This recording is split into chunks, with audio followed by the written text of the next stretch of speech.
Today we are in the next point in the atomic structure. आज का lecture easy है और बिल्कुल सीक्वेंस में चल रहे हैं। हमने रदरफोर्ड मॉडल तक कर लिया और रदरफोर्ड मॉडल के बाद आता है एक्चुअल बोहर का मॉडल। लेकिन बोहर के मॉडल से पहले कुछ तो ये इजी टर्म्स हैं जो आपने 9th-10th में कर रखी हैं, कुछ एक तो नहीं है, वो मैं इंट्रोड्यूस कर देता हूँ। फिर उसके बाद हम एक टॉपिक करेंगे जिसमें आएगा development leading up to Bohr model.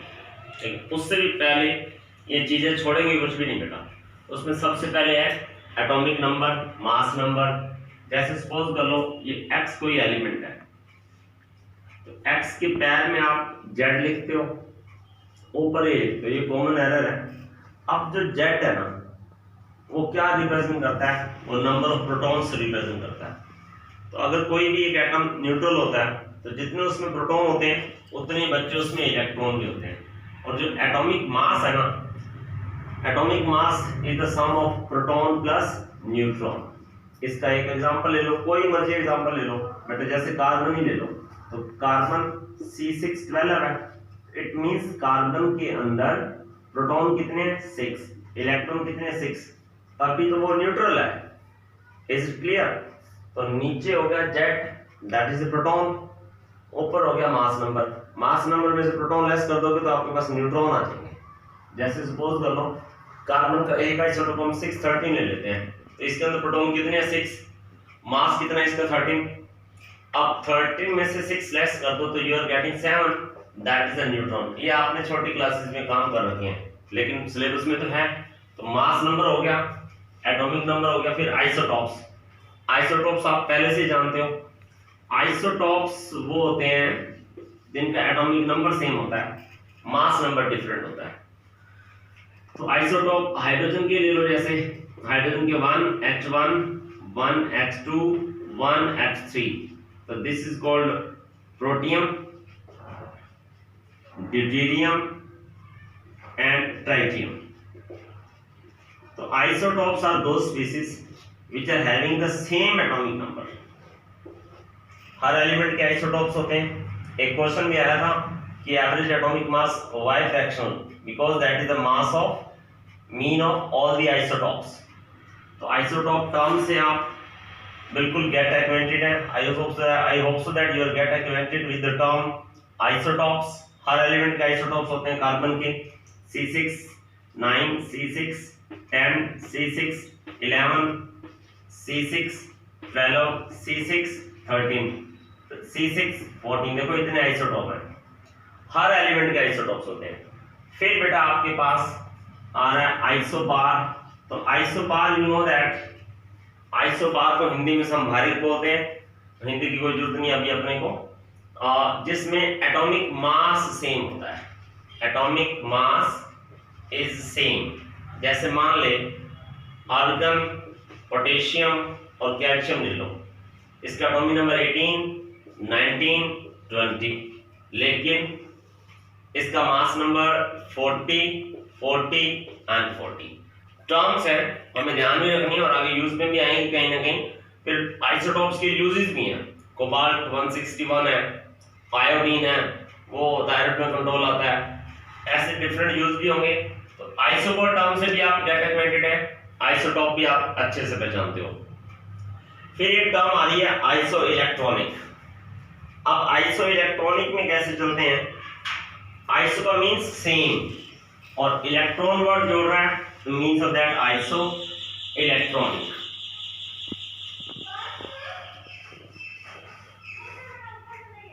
Iso electronic means of that iso means same and electron means number of electrons। जैसे सपोज कर लो नियोन के अंदर 10 इलेक्ट्रॉन्स हैं, 10 प्रोटॉन होते हैं तो 10 इलेक्ट्रॉन होते हैं। अब इसमें Na+ कर दो तो इसमें भी 10 इलेक्ट्रॉन होंगे, Mg+2 कर दो इसमें भी 10 इलेक्ट्रॉन होंगे, Al+3 कर दो तो इसमें भी 10। प्लस प्लस का मतलब उतना इलेक्ट्रॉन चार्ज कम होता जाएगा ना। इसमें F नेगेटिव कर दो, F का एटॉमिक नंबर कितना होता है 9, तो F नेगेटिव का मतलब उसके अंदर इलेक्ट्रॉन कितने हैं 10। और O नेगेटिव 2 कर दो तो O का एटॉमिक नंबर कितना होता है 8। नेगेटिव का मतलब उतने इलेक्ट्रॉन एक्सेप्ट कर रहा है ना, इसमें इलेक्ट्रॉन 10। फिर n नेगेटिव 3 कर दो, n का एटॉमिक नंबर 7 होता है, 7 इलेक्ट्रॉन उसमें है और 3 उसने ऐड कर लिए तो 10। तो ये एक आइसो इलेक्ट्रॉनिक स्पीशीज होगी, सिंपल। और सोडियम एटॉमिक नंबर 11 होता है, तो 11 में से एक प्लस का मतलब प्लस जितना भी आएगा उतना मींस का इलेक्ट्रॉन कम हो रहे हैं, तो 11 में से 1 गया 10, मैग्नीशियम के 12 में से 2 गए 10। ऐसे ही एल्युमिनियम का एटॉमिक नंबर 13 होता है, उसमें से 3 इलेक्ट्रॉन मिस हो गए। This is what iso electronic species. अब इसी के साथ एक और होता है आइसोटर। आइसोटर का मतलब न्यूट्रल स्पीशीज। ये चार्ज स्पीशीज है, यहां पे आ जाएगा न्यूट्रल स्पीशीज जिसमें नंबर ऑफ इलेक्ट्रॉन सेम है। Neutral species which are having same number of electron, same number of electrons. इसमें देखें अगर हम NO ले लो और CO2 ले लो तो नाइट्रोजन का एटॉमिक नंबर कितना है? नाइट्रोजन में आपके पास आ जाएंगे N2O ले लो, चलो ये 14 और इसके 8। एक नाइट्रोजन का 7 होता है ना, तो 7 2 14 और ऑक्सीजन का 8। 14 और 8 कितने हो गए? 22। इसमें 22 इलेक्ट्रॉन हो गए। कार्बन में कितने हैं? कार्बन में 6 है। ऑक्सीजन में कितने? 8 2 16, 16 और 6 22।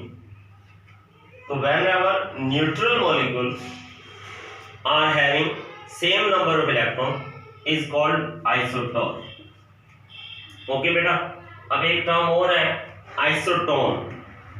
आइसो का मतलब सेम और tone means number of neutrons.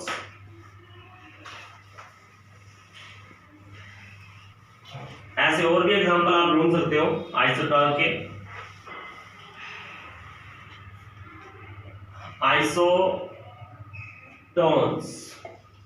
Isotones means same number of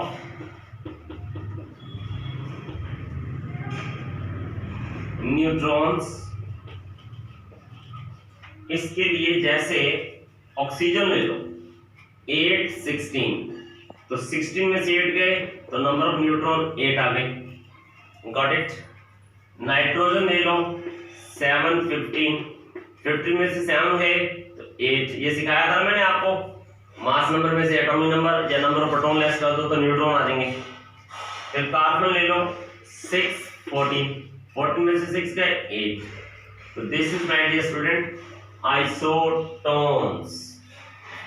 okay, अब एक और भी है, ये इतना ज्यादा सीबीएसई में नहीं पूछते, इसको बोलते हैं आइसोबायोफर्स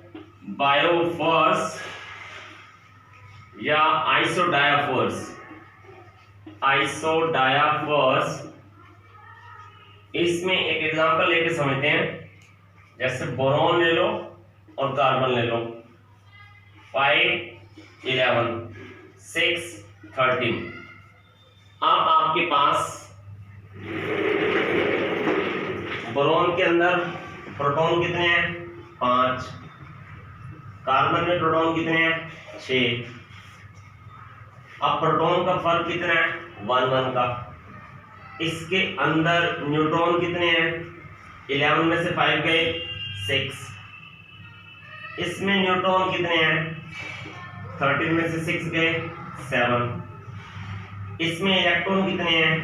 5। इसमें इलेक्ट्रॉन कितने हैं? 6। अब आप ये देखो, whenever two species are different with each other but they are different in proton, neutron और इलेक्ट्रॉन by 1। प्रोटॉन का डिफरेंस कितना आ रहा है? 1 का। न्यूट्रॉन का डिफरेंस कितना आ रहा है? 1 का। इलेक्ट्रॉन का डिफरेंस कितना आ रहा है? 1 का। तो ये आइसोडायोफर्स हैं। एनसीईआरटी सीबीएसई में तो नहीं पूछेंगे, कॉम्पिटिटिव में माइट भी के पूछ लें। इस तरीके से प्यारे बच्चों, आपके पास प्रोटॉन न्यूट्रॉन इलेक्ट्रॉन तो 10 species with different atomic number, different mass number, different number of neutron, but the difference of neutron proton is same।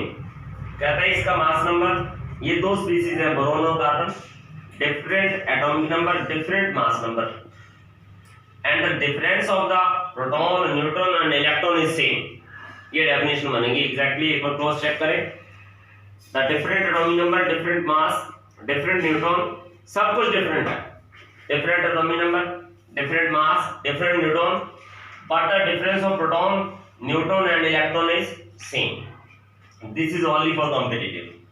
तो guys आज का ये छोटा सा वीडियो, इसके बाद हम करेंगे एक टॉपिक। पहले मेरा मन था डायरेक्ट बोर मॉडल पे जाने का, लेकिन अब डायरेक्ट बोर मॉडल पे नहीं जा रहा हूं। आपको अब जो नेक्स्ट टॉपिक बनेगा वो बनेगा development leading up to Bohr model. ये हम नेक्स्ट वीडियो में डिस्कस करेंगे। Till then you enjoy. ये पार्ट इजी था, थ्योरेटिकल पार्ट है, तो न्यूमेरिकल पार्ट वाले अभी न्यूमेरिकल्स आ नहीं रहे हैं। After that we will go deep into the structure of atom, और धीरे धीरे ये चैप्टर अपनी आगे एक्सट्रीम पे आने लग जाएगा। और बहुत अच्छा इंटरेस्टिंग चैप्टर है। जेईई मेंस, नीट में से भी, जेईई मेंस और नीट में भी यहीं से ही क्वेश्चन आएंगे। आप बस अपनी एनसीईआरटी अच्छे से करते जाओ and believe in yourself and fight. Good bye बेटा, गॉड ब्लेस यू।